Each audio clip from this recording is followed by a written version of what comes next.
अस्सलाम वालेकुम नाजरीन په نننی ویلو کې زم اعجاز یوسف زی کتونکو په نننی ویډیو کې باز ذکر کوم په افغانستان کې په برما یعنی میانمار کې د افیون د پیداوار او د غرنګ د باقی دنیا چې څونه هیوادونه دي الته کوم ځای کې افیون پیدا کیږي په دې اړه به تاسو له زه مکمل تفصيلات وړاندې کوم کتونکو یو اهم ډیولپمنٹ شوی دی چې میانمار د افیون په پیداوار کې افغانستان روستو پرې خو دی د اقوام متحده د انسداد منشیات او جرمونو اداره UNODC مطابق میانمار کې د تیر کال په نسبت یعنی د سن 2022 په نسبت باندې په سن 2023 کې چې کوم دی 36% د افیون پیداوار سیوا شوی دی او 2088 ټن ته رسیدلی دی تقریبا 1100 ټن ته رسیدلی دی کتونکو زه به ذکر وکړم چې په افغانستان کې چې کله د طالبانو حکومت نو راغلی یعنی تقریبا 2021 پورې اگست 2021 پورې او یا یو کال ورپسې کا د اگست 2022 پورې په افغانستان کې د افیون مجموعي پیداوار چې کومو اغاو 6200 ټن یعنی دا یو ډیر زیات های سټیټسټکس دي ډیر زیات الارمینګ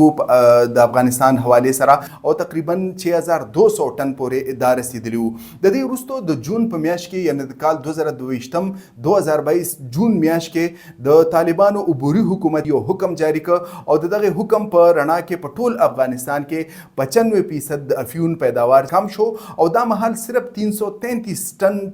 پیداوار د افیون یعنی چرته 6200 ټن یعنی او چرته 333 ټن دا یو ډیر غټ ډیفرنس دی کتونکو زه به ذکر وکم چې دا اعداد و شمار د اقوام متحده اداره انسداد منشیات او جرمونو لخوا جاری کړی شوی دا د هغوی مطابق په افغانستان کې چې کوم د طالبانو اولنی حکومتو پاغي کې د افیون پیداوار لګبګ 3000 ټن وو کله چې د طالبانو پاغ وخت کې چې کوم مشر او صدر وو یا امیر المؤمنین بو تاغوی وی مولا عمر مرحوم هغه یو حکم جاری کا وی ویل چې په ټول افغانستان کې وا د نن نفس چې کوم دی افیون بالکل نوي دا رپورت هم د UNODC دی داغه مطابق کله چې د طالبانو حکومت ختمېدو په دغه کال باندې د طالبانو د حکومت اخیری اعداد شمار چې کومو د افیون د پیداوار پاړه هغه وو 185 ټن یعنی یو سل 15 ټنه افیون چې کوم دی افغانستان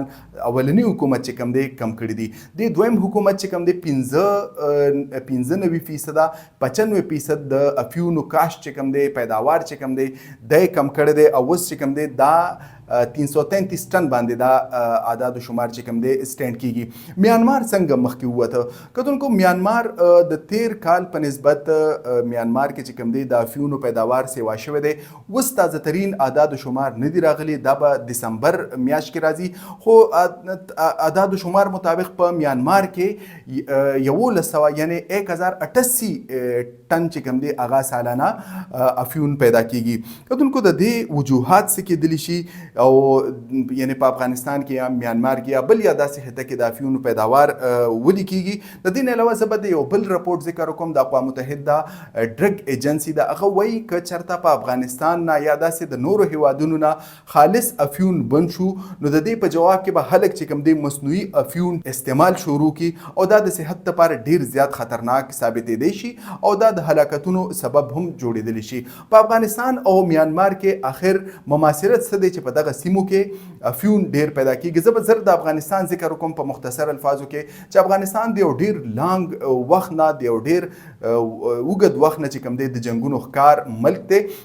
په دغه ملک د پیداوار او په دغه ملک د انکم ذرایع چې کوم دي هغه محدود شوي دي نو دا وجه وا چې د کال 2001 کې څنګه امریکا راغله افغانستان ته نو د هغې سمدست وروسته د افیون پیداوار بالکل سیوا شو ډېر زیات په زرګاو ته ورسېده یعنې د 186 ټن نه په زرګاو کې ورسېده اخري آزاد شمار دا و چې لکه 6200 ټن په افغانستان کې افیون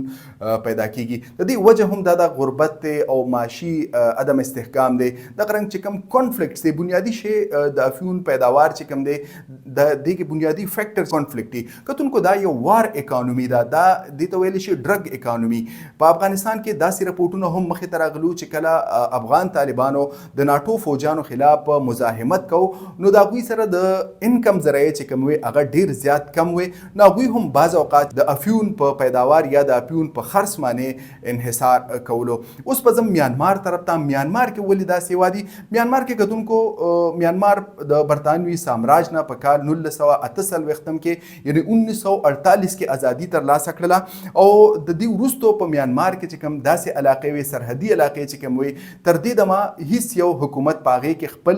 ریټ په صحیح طریقې سره نه دی قایم کړی همدغه وجه وه چې د تایلینډ د چین بھارت سره چې کوم سرحدات جنګېدلي دي کوم غرونه دي دغه خلک د کنټرول نه بهر دي دغه ته د افیون د پیداوارو هب ویلی شي او د دې نه علاوه په دغه سیمو کې چې کوم دی ته ګولډن ټراینګل هم ویلی شي هم دغه وجه وه چې حکومتي کنټرول چې کوم دی په دغه ځای باندې کم و چې څنګه میانمار آزاد شو نو په سرحدي تنازعات او د دې نه علاوه په سرحداتو کې چې کوم خلک اوسېدل د هغوی ترمنځ نسلي تنازعات چې کوم دا هم د دې ډېره لویه وجه وه ولې کال 2021 کې چې کله په میانمار کې مارشلا نافظه شوه هغې د ملک چې کوم سیاسي فیبریک او سوشل فیبریک او هغې ته ډېر غټ نقصان ورسولو او دغه فوج چې کوم چې په حکومت کې راغلو هغوی هم دا کوشش وکړو چې په دې سرحدي علاقو کې چې څومره خلک دي یا چې کوم مزاحمتکار دي یا چې کوم کرمنل دي د هغوی خلاف کاروي وکړي ولې هغوی تر دې دمه ناکامه دي په دغه سرحدي علاقو کې کوم چې د چین د بارډر سره کوم چې د هندوستان د بارډر سره او دغه رنګ د تایلینډ د بارډر سره جنګېدلي دي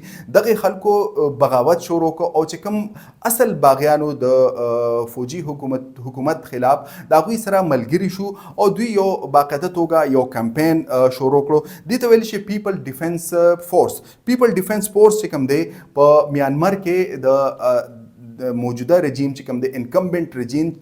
چې ورته ویلی شي د دې خلاف مزاحمت شروع کړه اوسه پورې په دغه ملک کې بدامني د عدم استحکام دی افیون پیداوار د خلکو لپاره بهترین انکم سورس دی اگر چې نقصانات ډېر زیات دي زه د دې دا زه نه سپورټ کوم پیټرونایز کوم نه خو بهرحال یو حقیقت دی او دا ټول اعداد و شمار چې کوم دی د اقوام متحده د رپورټونو په رڼا کې زه تاسو ته وړاندې کوم نو په میانمار کې چې کوم عدم استحکام راغی سیاسي او د دې نه علاوه معاشي عدم استحکام راغی نو هغه خلک چې کوم خاص کر سرحدي علاقو ولا خلک چې کوم هغوی د افیون په پیداوار باندې لاس پورې کو او اوس چې کوم دی د کال 2022 یعنی د 2022 په نسبت په میانمار کې 36% اضافه راغلی ده او موجوده وخت تقریبا 1100 ټن په میانمار کې افیون سالانه پیدا کیږي کتونکو دا د نننۍ ورځ معلوماتي ویلوګ راتلونکي ویلاګ پورې اجازه یوسف زیله اجازه ورکړي د الله پامان